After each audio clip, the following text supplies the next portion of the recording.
ভাই আজকে তো সাকিবের রেজাল্ট দিছি। কিরে কি করছস? করছি ফেল করছি, বাপে গেল পরীক্ষা কিনা দিব। পরে তুই কি করলি?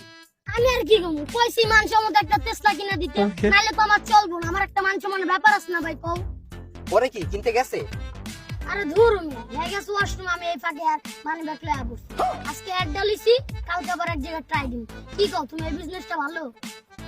করতে পারোস, খারাপ না, কিন্তু টেসলা ড্রাইভাররা যা শুরু করছে দেওস না, যারা তারা উড়ে দেয়, জেনে তেনে ভইরা দেয়, ঠিক আছে, কিন্তু মেলে করে কান কামছে হাতানিও খায়। করতে পারোস।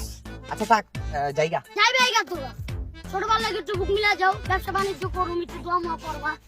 কি লাগাই বুঝলাম না, তো দশ দূর মিলা গাড়ি ভিতরে বুকে তো সব সময় আছে, বুকে থাকা। ভাই তুমি যে দোয়া দিছো ভাই, আল্লাহর রহমত অনেক। ওমা তোর না কইলাম খাই দিই, দেখছো বিজনেসটা বাইরে ট্রাই করলাম, একদম আল্লাহ মামা ঠিকই করছিস, ভাই মানিবে খেয়া দিছিস, তোর লয় তো চলন যাবো না বাবা।